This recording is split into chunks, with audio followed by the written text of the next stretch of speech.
Hello everyone, welcome to Learner Bee. I am Shivani Chauhan, class 6 Hindi का chapter 10 परीक्षा।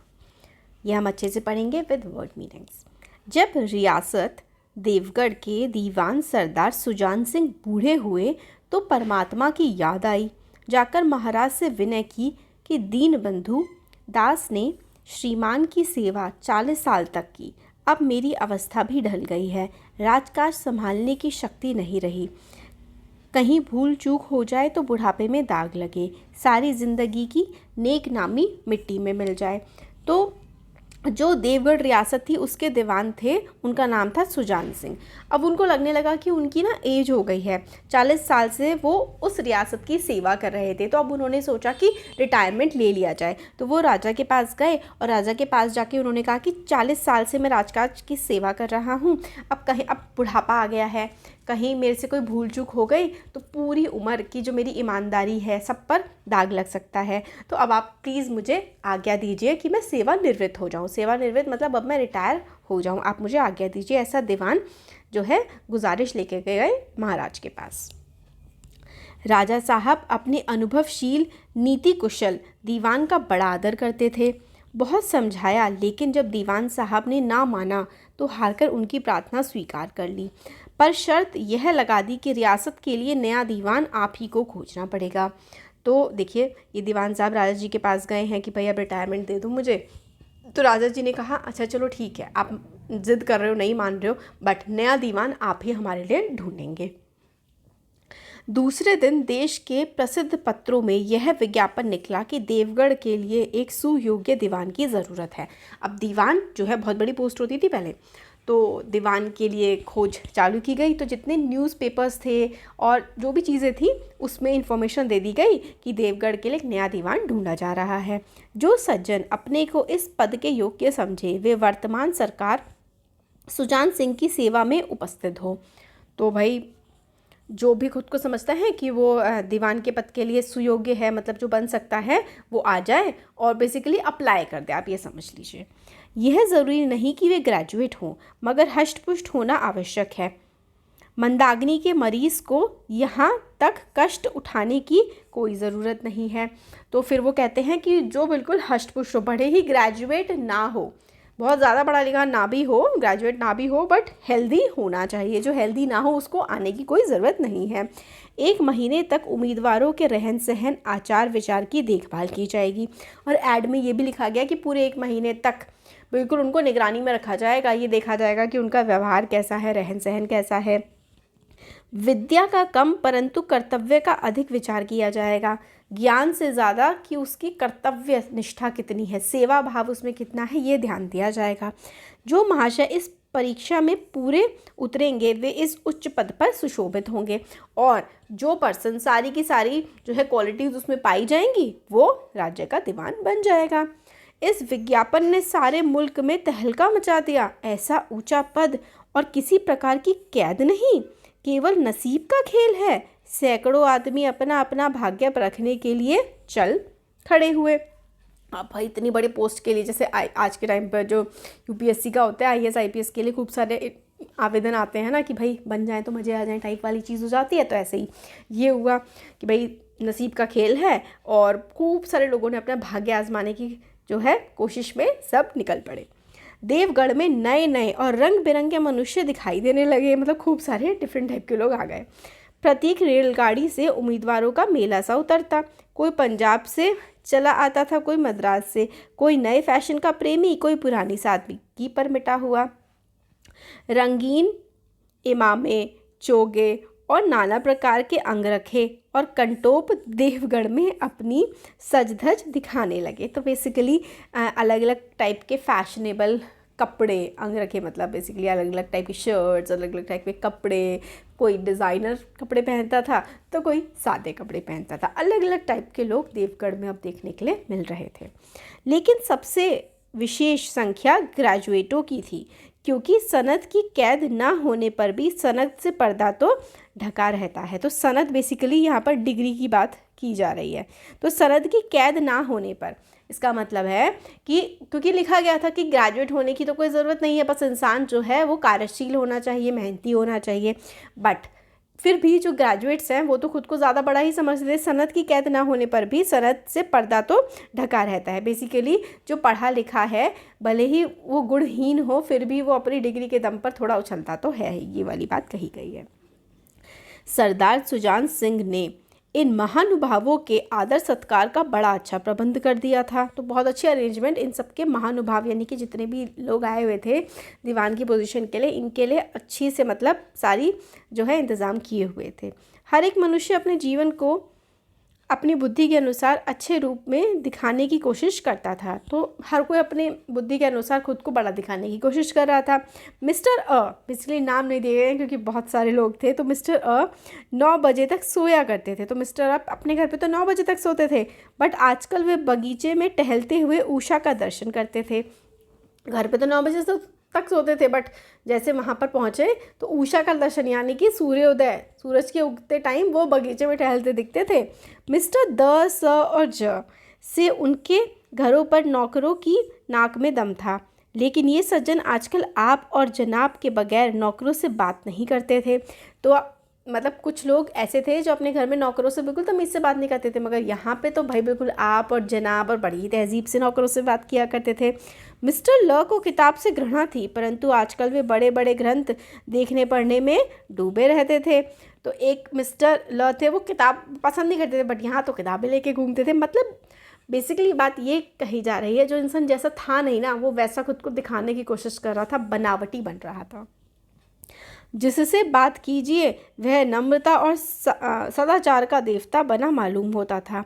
लोग समझते थे कि 1 महीने का झंझट है, किसी तरह काट लें, कहीं कार्य सिद्ध हो गया तो कौन पूछता है।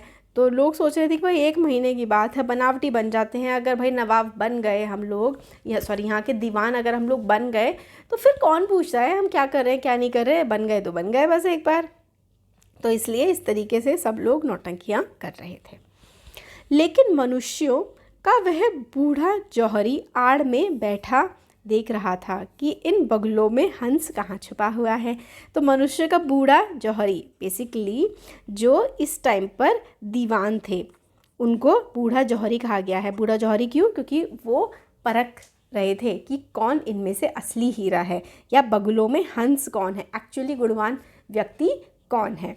वो दीवान जी जो थे ना, जो एक्चुअली अभी दीवान थे, वो सब पे नज़र रख रहे थे।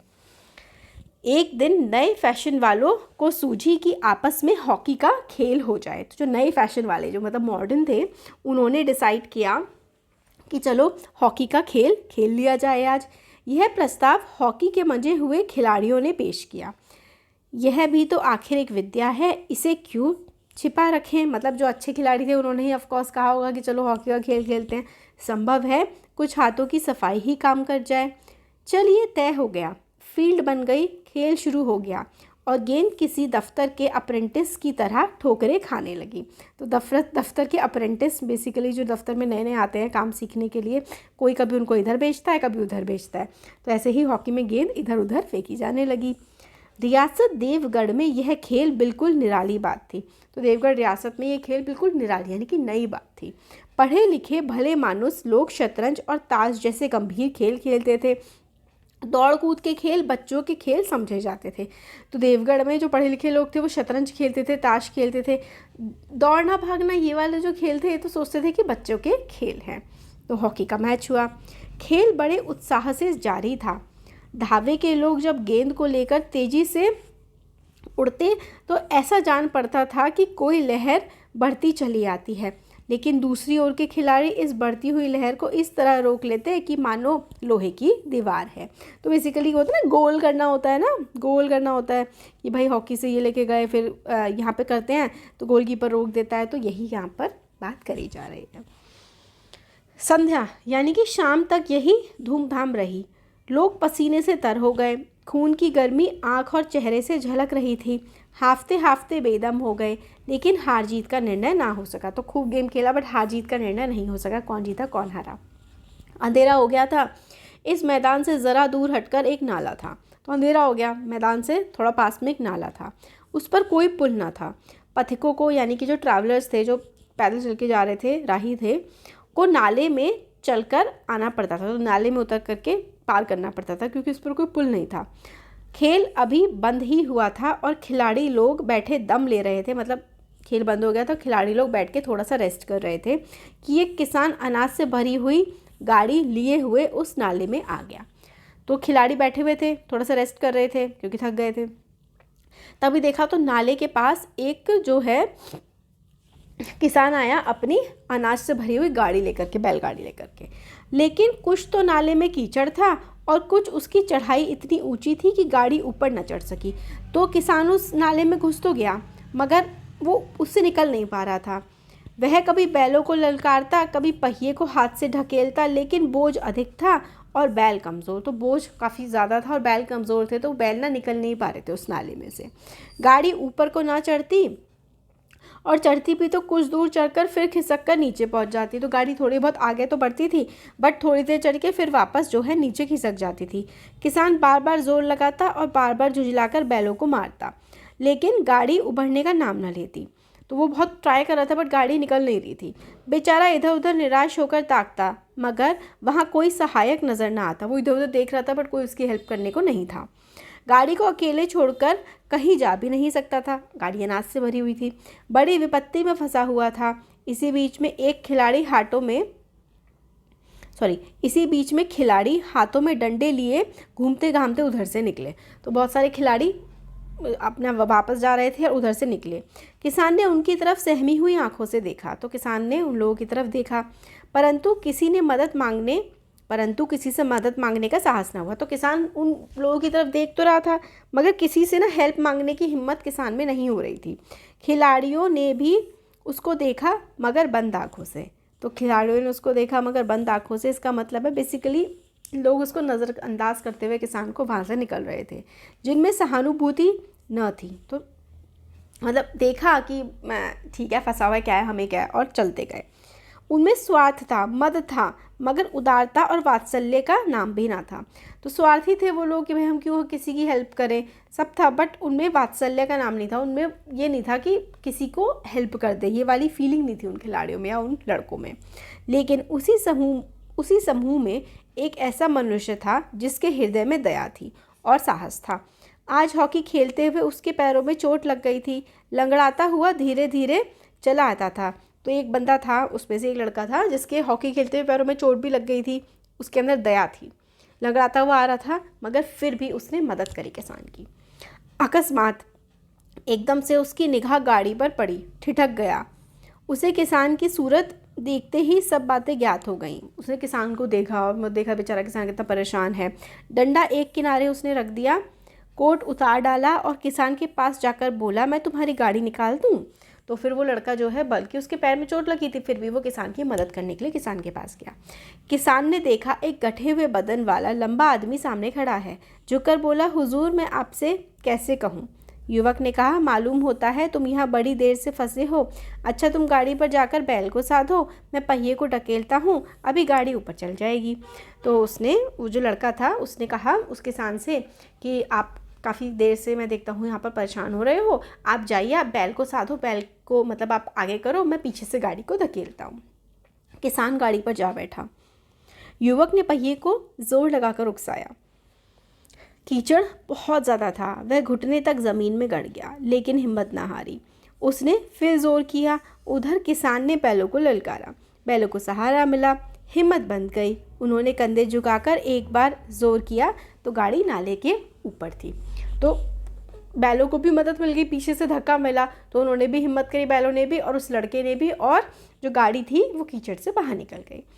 किसान युवक के सामने हाथ जोड़कर खड़ा हो गया, बोला, महाराज आपने आज मुझे उबार लिया, नहीं तो सारी रात मुझे यहाँ बैठना पड़ता। तो किसान हाथ जोड़ के खड़ा हो गया उस लड़के के सामने और कहने लगा कि आज आपने मेरी काफ़ी मदद कर दी, नहीं तो मैं सारी रात यहीं फंसा रहता।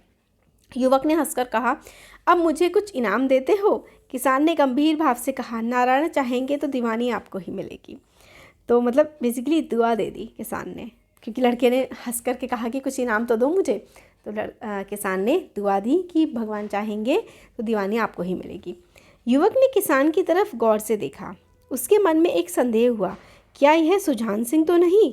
आवाज़ मिलती है, चेहरा मोहरा भी वही। किसान ने भी उसकी ओर तीव्र दृष्टि से देखा। शायद उसके दिल के संदेह को भाप गया, मुस्कुराकर बोला, गहरे पानी में बैठने से ही मोती मिलता है। तो लड़का ने जब बहुत ज़्यादा ध्यान से किसान की तरफ देखा तो लड़के को लगा कि क्या ये सुजान सिंह हैं, क्या ये इस क्षेत्र के दीवान हैं जो किसान बनकर आए हुए हैं। फिर वो एकदम से हैरान हो गया। तो किसान ने बोला कि गहरे पानी में बैठने से ही मोती मिलता है, मतलब गहरे पानी में जब हम जाते हैं तभी हमें मोती मिल पाता है। आगे पढ़ते हैं। निदान महीना पूरा हुआ तो पूरा महीना कंप्लीट हो गया। चुनाव का दिन आ पहुंचा। उम्मीदवार लोग प्रातःकाल ही से अपनी किस्मत का फैसला सुनने के लिए उत्सुक थे। तो सब लोग सुबह से वेट कर रहे थे कि भाई कौन बनेगा नया दीवान। दिन काटना पहाड़ हो गया, मतलब दिन काटना बहुत मुश्किल हो गया था। प्रत्येक के चेहरे पर आशा और निराशा के रंग आते थे। नहीं मालूम आज किसके नसीब जागेंगे, ना जाने किस पर लक्ष्मी की कृपा दृष्टि होगी।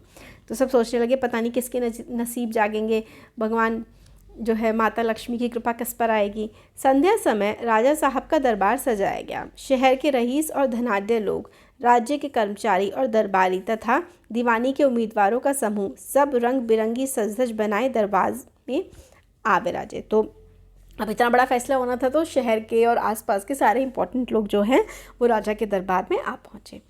उम्मीदवारों के कलेजे धड़क रहे थे, ऑफ कोर्स, है ना, जो दीवान बनता उसको तो मज़े आ जाते। तो सब बहुत ज़्यादा धक धक कर रहा था सबका दिल। जब सरदार सुजान सिंह ने खड़े होकर कहा, मेरे दीवानी के उम्मीदवार महाशयों, मैंने आप लोगों को जो कष्ट दिया है उसके लिए मुझे क्षमा कीजिए। इस पद के लिए ऐसे पुरुष की आवश्यकता थी जिसके हृदय में दया हो और साथ साथ आत्मबल। तो उन्होंने कहा कि जिसके हृदय में दया हो और आत्मबल हो, ऐसे ही इंसान की इस राज्य को ज़रूरत थी। हृदय वह जो उदार हो, आत्मबल वह जो विपत्ति का वीरता के साथ सामना करे, और इस रियासत के सौभाग्य से हमें ऐसा पुरुष मिल गया। ऐसे गुण वाले संसार में कम हैं, और जो हैं वे कीर्ति और मान के शिखर पर बैठे हुए हैं, उन तक हमारी पहुंच नहीं। मैं रियासत के पंडित जानकी नाथ सा को दीवानी पाने पर बधाई देता हूँ। तो उन्होंने कहा कि जिनके हृदय में दया है, जिनके पास आत्मबल है, जो वीर हैं और सौभाग्य से इस रियासत को वो मिल गए हैं, उनका नाम है पंडित जानकी नाथ, जो है इनको दीवानी मिल गई। रियासत के कर्मचारियों और रईसों ने जानकी नाथ की तरफ देखा। उम्मीदवार दल की आंखें उधर उठी, मगर उन आंखों में सत्कार था, इन आंखों में ईर्ष्या। तो जो रियासत के कर्मचारी थे वो मतलब सत्कार की भावना से देख रहे थे कि भाई अब हमें नया दीवान मिल गया, और जो उम्मीदवार थे उनकी आंखों में जलन थी। सरदार साहब ने फिर फरमाया, आप लोगों को यह स्वीकार करने में कोई आपत्ति ना होगी कि जो पुरुष स्वयं जख्मी होकर भी एक गरीब किसान की भरी हुई गाड़ी को दलदल से निकालकर नाले के ऊपर चढ़ा दे, उसके हृदय में साहस, आत्मबल और उदारता का वास है। तो उन्होंने फिर से एग्जाम्पल दिया कि भाई ऐसा व्यक्ति जो खुद, जिसके चोट लगी हुई थी फिर भी उसने दलदल में फंसी हुई किसान की गाड़ी को बाहर निकाला था, ऐसे इंसान के मन में साहस, मतलब वो करेज है, उसके पास आत्मबल है और वो उदार है, वो एक अच्छा इंसान है। ऐसा आदमी गरीबों को कभी ना सताएगा। उसका दृढ़ संकल्प है जो उसके चित्त को स्थिर रखेगा। वह चाहे धोखा खा जाए परंतु दया और धर्म से कभी ना हटेगा। तो दीवान जी ने कहा कि वो दया धर्म से कभी नहीं हटेगा ऐसा इंसान जिसने गरीब की मदद की हो। ये स्टोरी लिखी है मुंशी प्रेमचंद जी ने। इनकी स्टोरीज़ गजब की होती हैं भाई, मज़ा ही आ जाता है पढ़ के, है ना। आपको पसंद आई है तो लाइक शेयर सब्सक्राइब ज़रूर करें। Thank you.